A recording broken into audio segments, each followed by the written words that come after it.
ಸನ್ಮಾನ್ಯ ಅಧ್ಯಕ್ಷರೇ,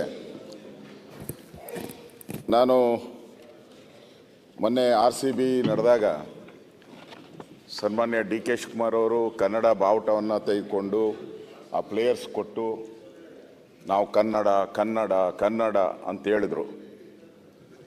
ಇವತ್ತು ಆ ಗ್ರೇಟರ್ ಬೆಂಗಳೂರು ಹೆಸರಿಗೆ ನಂದು ವಿರೋಧ. ಯಾಕೆ ಬೇರೆ ಹೆಸರು ಸಿಕ್ಕಿಲ್ವಾ ನಿಮ್ಗೆ ಕನ್ನಡದಲ್ಲಿ?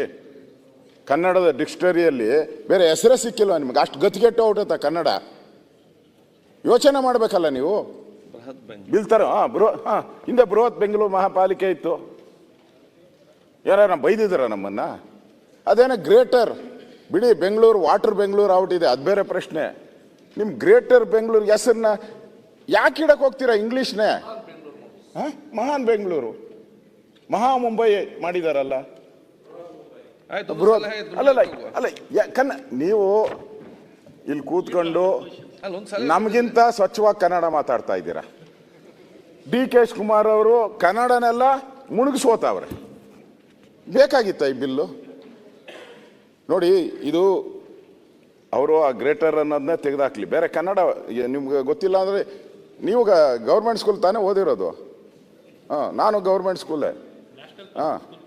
ಆಮೇಲೆ ನ್ಯಾಷನಲ್, ಆಮೇಲೆ ಅಷ್ಟು ಕನ್ನಡ ಹೇಳೋಕ್ಕಾಗಲ್ಲ ಅಂದರೆ ಏನು ಸರ್? ಅದು ಫಸ್ಟು ಅಲ್ಲಿ ತಪ್ಪು ಮಾಡಿದ್ದೀರಾ. ಎರಡನೇದು, ಈ ವಿಕೇಂದ್ರೀಕರಣದ ಆಶಯ ಏನಿದೆ ಅದಕ್ಕೆ ಕೊಡ್ಲಿ ಪೆಟ್ಟಾಗ್ತಾ ಇದ್ದೀರಾ.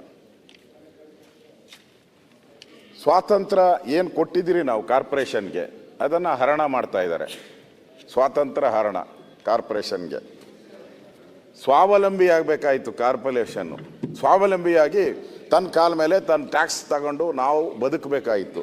ಅದಕ್ಕೆ ಪರಾವಲಂಬಿ ಮಾಡಿಬಿಟ್ರಿ. 5 ಕಾರ್ಪೊರೇಷನ್ ಮಾಡಿ 5 ದಿಕ್ಕುಗಳು ಮಾಡಿದ್ದೀರಾ ಅಧ್ಯಕ್ಷರೇ. ಇವರು ಒಂದು ಕಾರ್ಪೊರೇಷನ್ಗೆ ಹಣ ಬಂದರೆ ಇನ್ನೊಂದು ಕಾರ್ಪೊರೇಷನ್ ಪಾಪರ್ ಆಗಿರ್ತದೆ, ಹಣನೇ ಇರಲ್ಲ, ದುಡ್ಡೇ ಇರಲ್ಲ. ಅಂದರೆ ಪರಾವಲಂಬಿಲಾಗಿ ಸುತ್ತಬೇಕು. ಸರ್ಕಾರದ ಕಪಿಮುಷ್ಟಿಗೆ ಸಿಕ್ಕಾಕ್ಕೊಂತಾರೆ. ನೀವು ಮಾಡಿರೋ ಈ ಬಿಲ್ನಿಂದ ಸರ್ಕಾರದ ಕಪಿಮುಷ್ಟಿಗೆ ಎಲ್ಲ ಸಿಕ್ಕಾಕ್ಕೊಂತಾರೆ. ರಾಜೀವ್ ಗಾಂಧಿಯವರು 74th ಅಮೆಂಡ್ಮೆಂಟನ್ನು ತಂದು 30 ವರ್ಷ ಆಗೈತಾ? ಅದಕ್ಕೆ ಮರ್ತುಬಿಟ್ಟವ್ರೆ. 30 ವರ್ಷ ಆಗಿರೋದಕ್ಕೆ ಮರ್ತುಬಿಟ್ಟವ್ರು ಅವರು ತಂದಿದ್ದು. ಅದೇ ಮರ್ತೋಗ್ಬಿಟ್ಟಿದ್ದೀರಾ ಬಿಡಿ, ವಯಸ್ಸಾಯಿತು. ಅದಕ್ಕೂ ಆ ಬಿಲ್ಗೂ ಅದಕ್ಕೂ ವಯಸ್ಸಾಗ್ಬಿಡ್ತು, ಬಿಲ್ಗೂ ವಯಸ್ಸಾಗ್ಬಿಡ್ತು. ಅದಕ್ಕೆ ವಿರುದ್ಧವಾಗಿ ನೀವು ತರ್ತಿರಲ್ಲ, ಸರಿನಾ ಇದು ಅಧ್ಯಕ್ಷರೇ? ಇದು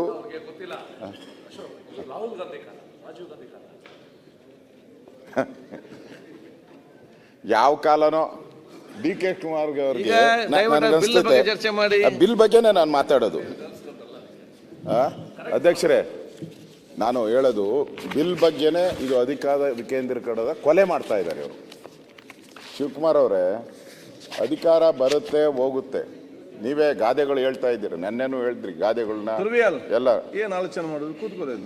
ಅಧಿಕಾರ ಹೋದ್ಮೇಲೂ ನಾವೇನು ಮಾಡಿದ್ದೀರಿ ಅನ್ನೋದು ಮಾತ್ರ ಉಳಿಯೋದು. ನೀವು ಅದನ್ನ ಹೇಳ್ತೀರಾ ಸಾಕ್ಷಿ ಗುಡ್ಡೆ.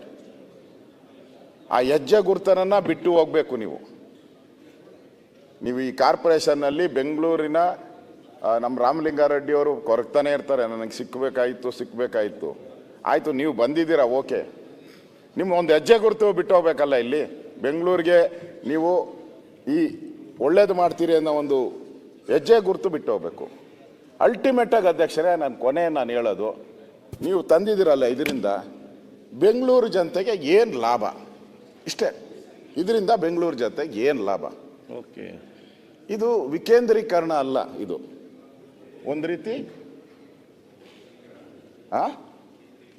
ವಿಕೇಂದ್ರೀಕರಣ ಆಗಿಲ್ಲ. ಇದು DK ಶಿವಕುಮಾರ್ ಅವರು ಇಲ್ಲಿ ಬೆಂಗಳೂರು ಇನ್ಚಾರ್ಜ್ ಆಗಿದ್ದಾರೆ ಅನ್ನೋ ಒಂದೇ ಒಂದು ಕಾರಣಕ್ಕೆ ಕೇಂದ್ರೀಕರಣ ಮಾಡ್ತಾ ಇದ್ದಾರೆ ಅಷ್ಟೇ.